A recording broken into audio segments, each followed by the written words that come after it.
Ecos, ecos, ecos. De horror.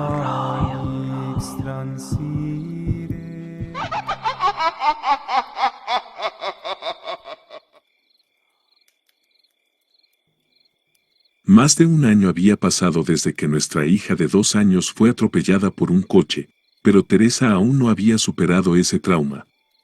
Cuanto más tiempo pasaba, más fuerte se hacía su dolor. Teresa dejó su trabajo, el cual le gustaba mucho, cortó todos los contactos con amigos y familiares, lloraba cada vez más por las noches. Muchas veces la encontré husmeando entre la ropa y los juguetes de Julieta en plena madrugada, objetos de los que se negaba rotundamente a deshacerse.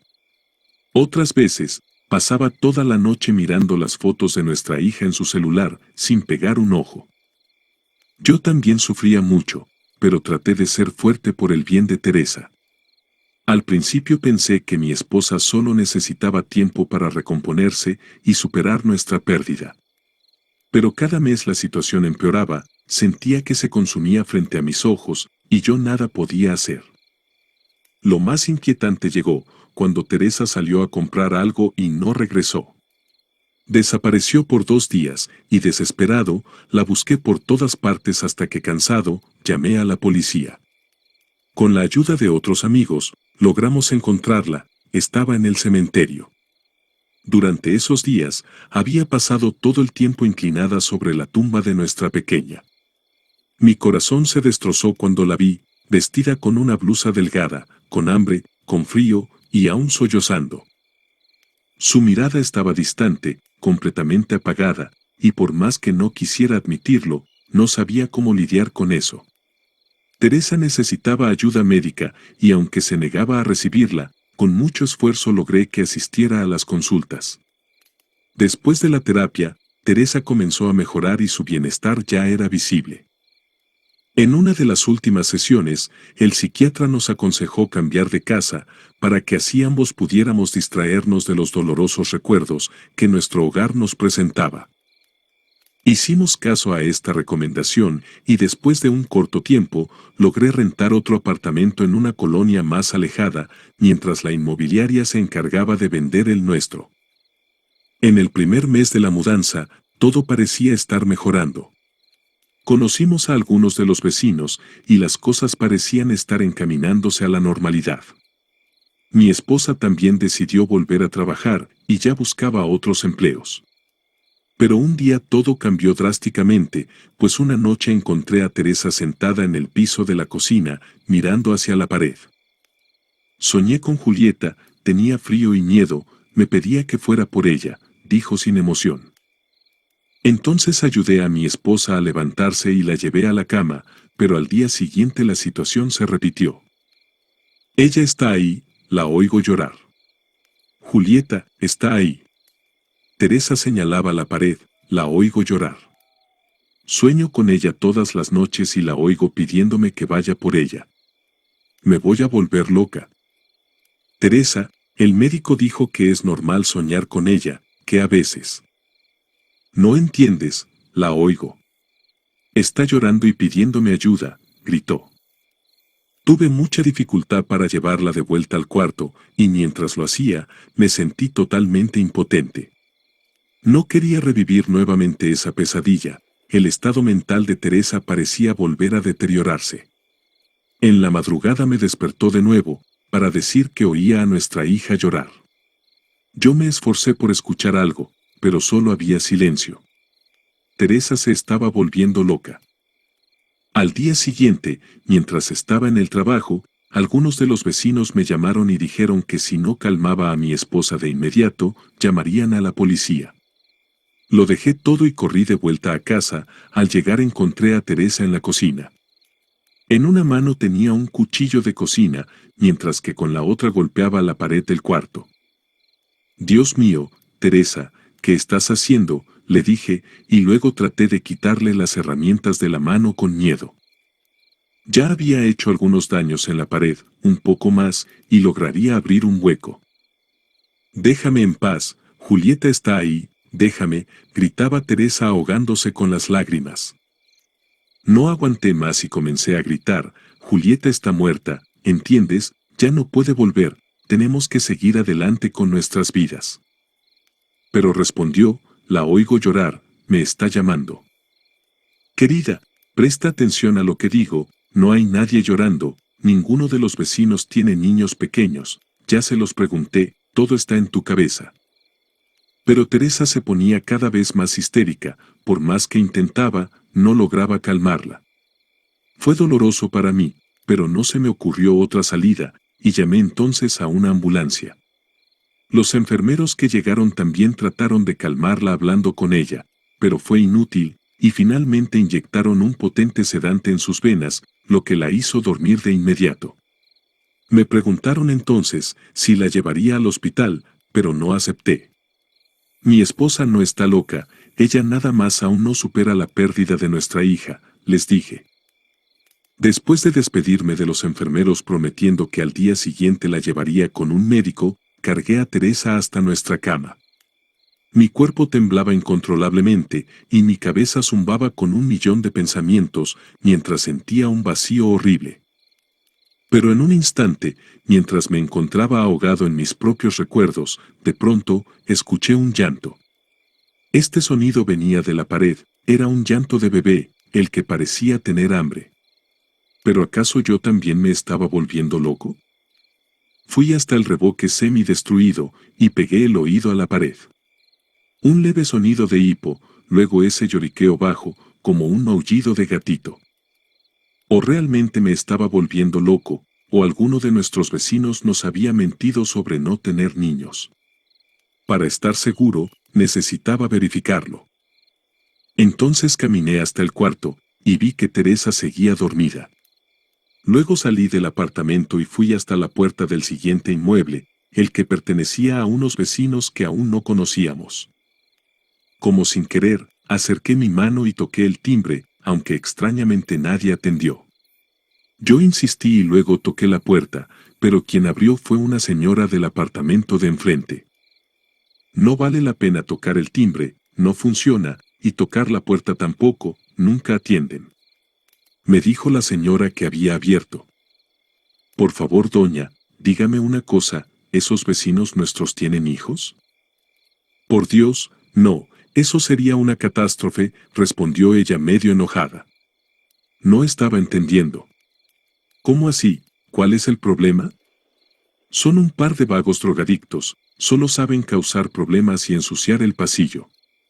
La señora se iba enojando más a medida que hablaba, y finalmente, refunfuñando, se volvió hacia su propia casa y cerró la puerta. Yo también volví a insistir, y toqué nuevamente la puerta de la pareja, pero fue inútil. Quizás realmente había escuchado cosas que no existían, influenciado por el comportamiento de mi esposa. Estaba por rendirme, cuando pensé: ¿y si realmente hay un niño que necesita ayuda? Los vecinos podrían pensar que estaba realmente loco, pero tenía que asegurarme.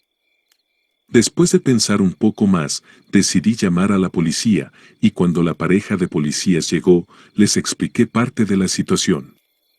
Hablé de la condición de los residentes de ese apartamento, y de cómo mi esposa y yo habíamos escuchado a un niño llorar. Omití, por supuesto, todo el drama que habíamos vivido en los últimos meses. Uno de ellos entonces tocó incansablemente a la puerta identificándose como policía y pidiendo que quien estuviera ahí abriera.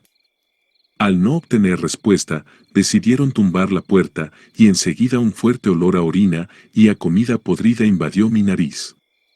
El apartamento parecía idéntico al nuestro en su forma, pero estaba abarrotado de latas de cerveza, papel aluminio, jeringas y mucha basura en el piso.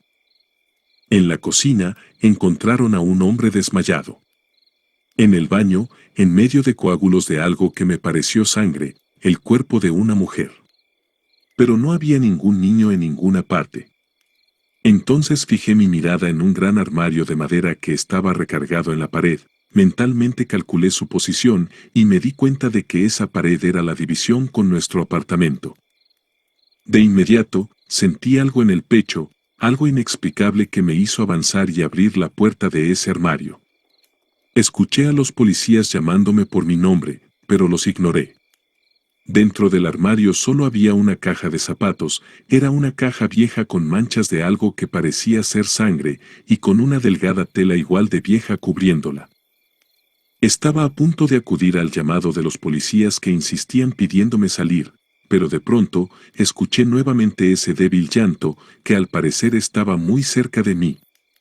Sin pensarlo dos veces retiré aquella tela amarillenta y la sorpresa que me llevé, creo que no lo podrá comprender casi nadie. Y es que dentro de la caja estaba un bebé.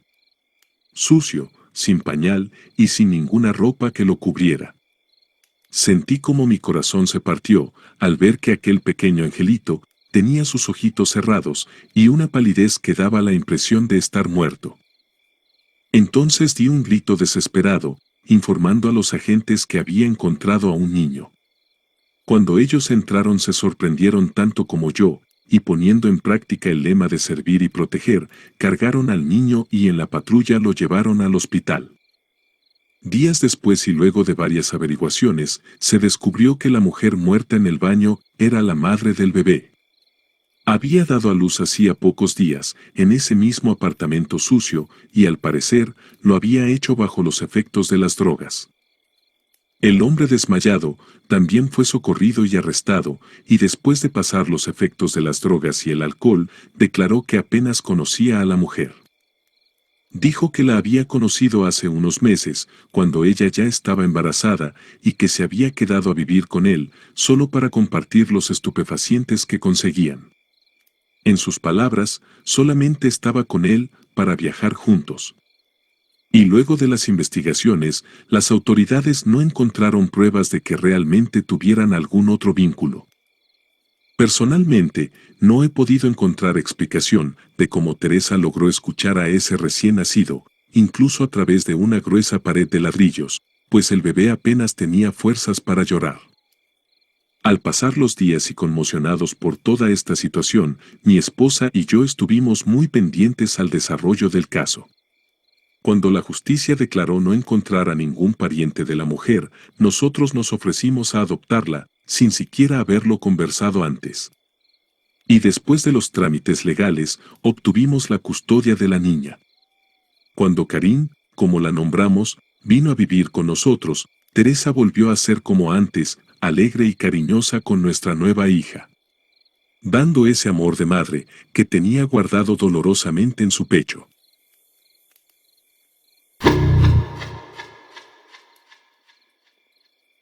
Historia 2. Alzheimer de la abuela. Exactamente un mes antes de morir, la abuela empeoró considerablemente. Sí, a lo largo de los últimos años, su Alzheimer se manifestaba de forma lenta, pero gradual. Nosotros de igual forma, íbamos acostumbrándonos a sus periodos de confusión y pérdida de memoria. Pero en esos últimos 30 días, pudimos ver la verdadera cara de esa horrible enfermedad. Fueron días agotadores, pues la abuela pareció vivir en un mundo aparte. Ya no despertaba llamando a Beatriz, mi mamá, preguntándole por qué los niños, o sea mis tíos adultos, no la habían despertado para llevarlos a la escuela. Y durante una hora, mi mamá tenía que platicar pacientemente con ella, intentando distraerla hasta que su cerebro de alguna forma activara otras células y ella se recuperara. No. En ese último mes, algo desconocido e incurable se había establecido en su cabeza, borrando la memoria que aún retenía los recuerdos de su pasado. Aunque de cierta forma, nosotros ya estábamos preparados para esto, pues el doctor nos había advertido que eso podría suceder. Pero mientras la enfermedad no afectara los sistemas neuronales que coordinaban sus reflejos naturales, aún había esperanza de que llevara una vida plena, entre comillas. El problema, había dicho el médico, sería si el Alzheimer provocara dificultades en las cosas más sencillas, como tragar o respirar. Como eso no ocurrió, encaramos su situación como una fase más de su enfermedad. Así, de cierta forma, cuando ella comenzó a platicar con personas que no estaban presentes, familiares, amigos del pasado lejano, etc., no nos preocupamos tanto. Aunque su cabeza estuviera lejos de ahí, sabíamos que el resto de su cuerpo funcionaba bien. Confieso que al principio me pareció chistoso, cuando mantuvo largos monólogos con personalidades que yo nunca había conocido. Repetía que los extrañaba a todos, que tuvieran paciencia, o que los vería tan pronto como pudiera. Día tras día repetía las mismas cosas, platicando con extraños ausentes e ignorando por completo nuestra presencia. Cierto día, por curiosidad le pregunté a mi mamá si sabía quiénes eran las personas que la abuela citaba al responder preguntas que nadie hacía. Y ella me respondió que eran otros parientes y amigos, ya fallecidos, pero que fueron compañías constantes en la juventud de nuestra abuela. Me entristecía saber que ella no podría visitar a nadie y que ninguna de las amigas de juventud le visitaría o siquiera sabría de su situación. A veces me sorprendía pensando en mi propia vejez, imaginando si aquello también me ocurriría. Tal vez la idea se arraigó en mi subconsciente, porque alguien me dijo que la causa más probable de que alguien sufriría Alzheimer era porque es hereditaria. Si fuera cierto, había el riesgo de que cualquiera de nosotros también desarrollara la enfermedad. Así me preguntaba, ¿quién estaría en mis recuerdos en caso de desarrollar el mismo mal y que los medicamentos fueran perdiendo efecto? Pero a los 19 años, los pensamientos sobre la vejez o la muerte eran demasiado efímeros como para preocuparme por eso. Al menos, hasta aquel fatídico día. En sus últimas horas entre nosotros, la abuela no despertó diferente a los otros días. Refunfuñaba en la cama sobre algo que no logré entender, y cuando mi mamá pidió llevarle una taza de té y pan, me detuve momentáneamente para escuchar lo que nuestra matriarca decía. Para mi sorpresa, ella platicaba con Raimundo, mi tío mayor. Le regañaba tan fuertemente cual si de un niño pequeño se tratara, acusándolo de ser descuidado y travieso. Imaginé que mi tío había llegado temprano y estaba visitando a su madre, obviamente él había entrado sin que yo lo haya notado. Mi tío al jubilarse se había mudado a un rancho un poco más lejos, donde vivía tranquilo cuidando sus cultivos y animales. Los domingos siempre aparecía para visitar a la abuela y saber cómo estaba, incluso en aquellos días en que ella ya no lo reconocía como su hijo. Siendo jueves, recuerdo que antes de ingresar a la habitación, me pregunté por qué el tío Raimundo estaba ahí. Pero me espanté cuando entré y no vi a nadie más que a la abuela. Ella, sin darse cuenta de mi presencia, guardó silencio y recostó la cabeza sobre la almohada, como si fuera a volver a dormir. Pero me pareció una buena señal, que ella recordara a los hijos que aún estaban con ella, aunque Raimundo no estuviera presente. Luego dejé la bandeja sobre el mueble y salí del cuarto, pero no comenté nada de esto con mi mamá. No sé exactamente cuánto tiempo pasó desde ese momento hasta que sonó el teléfono. Simona, la señora que había pasado la mayor parte de su vida trabajando para la abuela y después de su enfermedad, ayudando a mi mamá a cuidarla, fue quien contestó. Solo recuerdo que entró a la cocina, pálida y balbuceando algo incomprensible, como si no supiera qué decir. Mi mamá, extrañada por su comportamiento, le preguntó, ¿qué pasó? A lo que ella dudó en responder. Fue solo después de un rato que finalmente respondió. Alguien, no recuerdo quién, le había informado por teléfono que Raimundo había chocado el carro y no sobrevivió. Nosotras no asimilamos la noticia de inmediato. Mamá, después de un momento, le dijo que no bromeara con esas cosas, pero Simona se echó a llorar. Consciente de la seriedad de la noticia, mamá entonces corrió al teléfono en un intento de verificar si todo era verdad. Llamó a Sandra, esposa de mi tío, y después de algunos intentos, logró hablar con ella y confirmar lo ocurrido. En ese momento ambas lloraban. Cuando mamá colgó, aún llorando, contó que Sandra le dijo que mi tío había salido temprano, alegando que quería ver a mi abuela, pues había dormido preocupado por ella.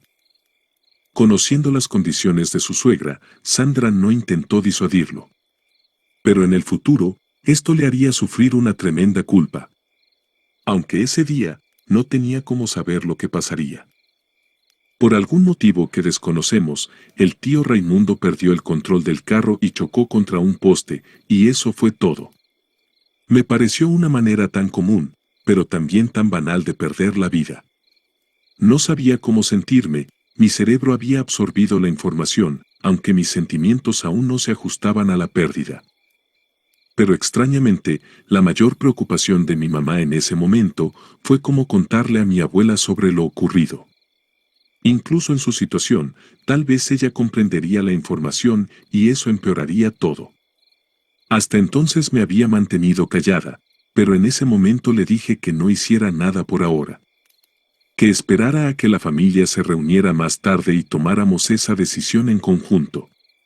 Aún afligida por la pésima noticia, mamá se dirigió al cuarto de la abuela y con miedo de lo que pudiera decir o cómo actuar, la seguí por el pasillo. La puerta del cuarto estaba entreabierta, como yo la había dejado. Al entrar, vi que la abuela seguía acostada bajo su cobija y pensé que se había vuelto a dormir. Pero algún sexto sentido de mi mamá la llevó a sacudirla, intentando despertarla. La sacudía insistentemente, pero en vano, ya que mi querida abuela también había muerto. Los días siguientes para todos parecieron transcurrir de forma irreal. Recuerdo el velorio conjunto y los entierros, pero no guardo la menor memoria sobre lo que todos conversamos o realmente hicimos. Solo el recuerdo de las primeras noches después de lo ocurrido es lo que quedó. Esa sensación de casa vacía nos ponía mal a todos y más aún el recuerdo de querer ver a mi abuela preguntando por sus niños, aunque estos ya fuesen adultos. En la actualidad y después de tantos años, aún me pregunto qué fue lo que realmente pasó en aquellos días. ¿Será que las personas con quienes mi abuela platicaba eran reales o eran producto de su imaginación, consecuencia de la enfermedad avanzada? ¿Y esa última conversación? ¿Será que de alguna forma mi tío vino a despedirse de su madre? ¿O quizá vino a llevársela? No tengo ninguna respuesta para estas preguntas, pero de algún modo lo que sí me trae algo de consuelo es creer que ni mi abuela ni mi tío se fueron solos ese día. Y me queda la esperanza de que algún día, toda nuestra familia se reencontrará nuevamente. Muchísimas gracias por haber llegado hasta el final de este relato. Te pedimos que si lo que aquí te hemos contado te ha gustado, nos dejes un like, un comentario y también te suscribas a este canal. Si deseas apoyarnos un poquito más, te pedimos que compartas esta historia en tus redes sociales, como lo son Facebook, TikTok y WhatsApp. Eso fue todo por el día de hoy. Gracias y hasta un próximo relato.